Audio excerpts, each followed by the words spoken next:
உயிர்மேலான மக்களே, நீங்கள் இளம் தலைமுறைகளே, என் தாத்தா பாட்டி மாமன் மச்சான் உறவு கொண்ட உறவுகளே, சிறு பிள்ளைகளே, சினிமாவை நோக்கி நீங்கள் நகர்த்தாதீர்கள்.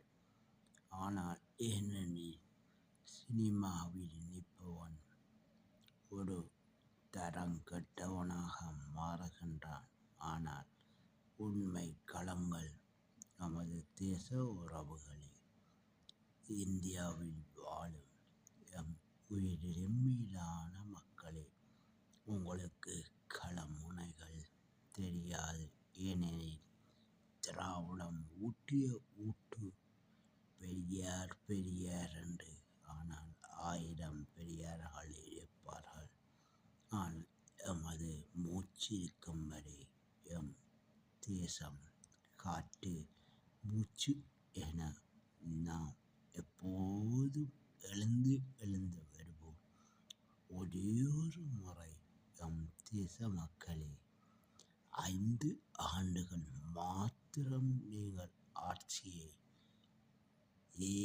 விவசாயி சின்னத்திற்கு, விவசாய சின்னம் அல்ல, விவசாய சின்னம், உழவுண்டு உழவாக மண்ணை பதம்படுத்தும் விவசாயத்திற்கு வாக்களிப்பீர்கள் என நாம் நம்புகின்றோம்.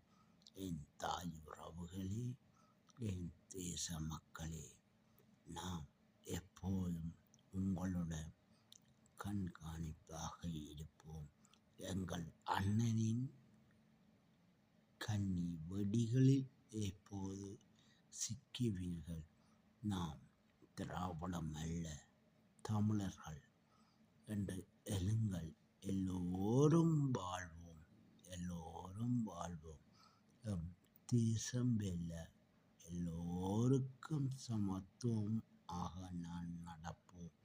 அதுதான் தேச புயல்களின் காற்றாக மாறும். தேசம் எப்போதும் வெல்லும். தேசத்தில் நாம் வாழ்வோம். என் அன்பு உறவுகளே, உங்களிடம் வேண்டிக் கொள்கின்றேன். ஒரு தரம் 5 ஆண்டுகள் மாத்திரம் இலங்கையில் நடந்தது யுத்தம். ஆனால் நாம் மன்னிப்பு கேட்டு வாக்கு கேட்டோம். ஆனால் இன்று